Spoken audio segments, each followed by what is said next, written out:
A lifeguard in Bartow County is being hailed a hero after his quick thinking helped save the life of a child. According to the Georgia Department of Natural Resources, 29 drowning deaths have happened in the state so far this year. Our Rashad Williams is in Cartersville to show us how Benjamin Key here jumped into action.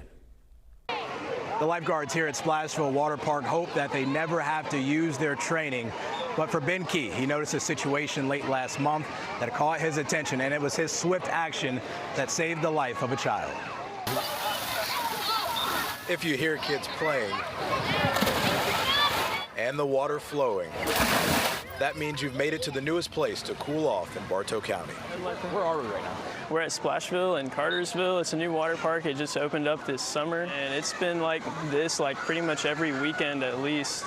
Like 1,000 people every day. On June 13th, less than a month after the water park opened, Benjamin Key says his 8 years of lifeguard training was put to the test when a child under the age of 5 left the kids zone and walked over to the main pool. And I was walking by and I was scanning as I go, just to scan and look and see if anybody needs help or anybody needs anything. And I happened to look over and see the little boy right there underwater. The boy's about this far under the water, but he's so little that he couldn't touch the bottom or anything. And I could see his arms moving a little bit, but he was not able to come up for air on his own. Key didn't hesitate. He slid in the pool and managed to pull the child out. As soon as he came out of the water, his face was just purple and blue. He wasn't moving, he wasn't breathing, he wasn't making any sounds. After laying the child down, Key says he began to cough up water and cry, a sign of life again.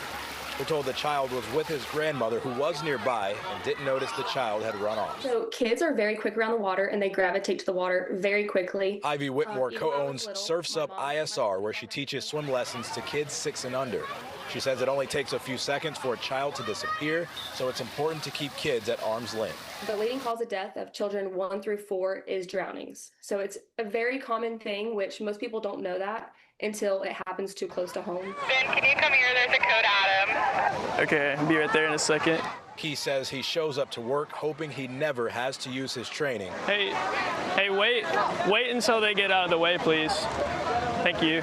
But he's thankful he was in the right place at the right time to save a life. I've never had to pull out a lifeless body out of the water like that, and just getting the real thing right in front of me like that, not practicing on a CPR dummy or anything like that. It was just it was like a wake-up call. Key, along with another lifeguard, were recently honored by the county for their actions, and thankfully we can report that we're told the child is doing okay.